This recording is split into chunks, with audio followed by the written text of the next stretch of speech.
Welcome back. It's a war that began nearly a decade ago to rid the world of Osama bin Laden and therefore Al-Qaeda, the world's most dreaded terrorist group.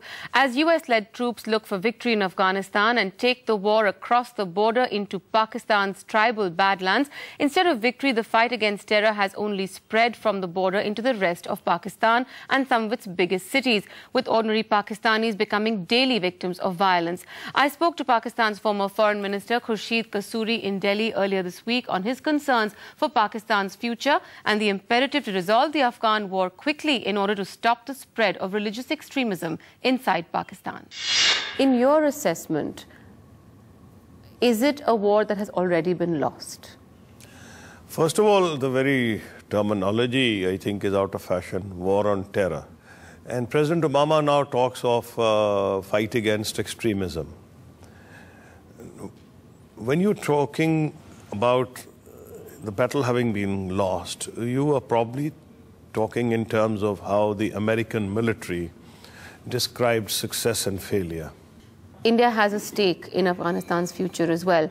That is something that Islamabad over the last year and a half has raised its own concerns about. What are your views on what kind of role India should play and whether India-Pakistan conflict can be left out of Afghanistan, or is Afghanistan the new center for that conflict? Let me tell you, the way we have behaved towards each other in the last 5 or 6 decades is lamentable. It's a zero-sum game. One gains, the other loses. We were trying during our period to change the paradigm.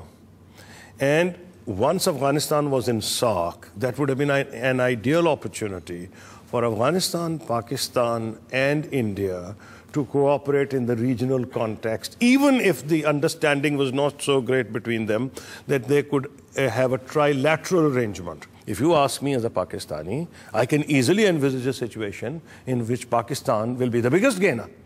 After all, we say Pakistan's location, its geostrategic location, is a great trump card for us. And we say we are a bridge, but we are a bridge to nowhere. We are between China and India, half the world's population. China, Pakistan, India is actually half of the world's population. Who will gain the most? Pakistan. Do you think that in that case, finding some sort of way to cooperate in Afghanistan will ease up Pakistan's internal troubles as far as extremism is concerned? Without a shadow of doubt. A negotiated end to the Afghan situation will have a very positive impact on us. Do you know how much we paid for it?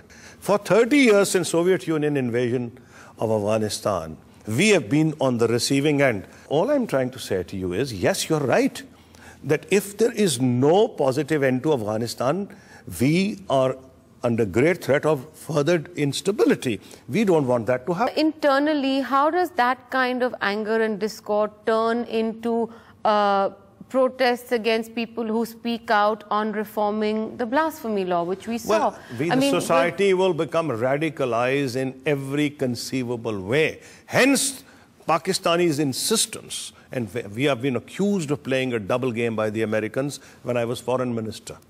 They used to say then, and we said, no, we are going to talk to our people. We are not going to allow anybody to go and kill them. We will first talk to them. So we entered into peace alliances with the tribal areas, with various tribal chiefs and tribal jirgas. That was the right thing to do. In some cases, we did not succeed because they used that period and to further strengthen themselves. Right. But we cannot continue as a strategic policy objective to kill our own people. We have to somehow convert them.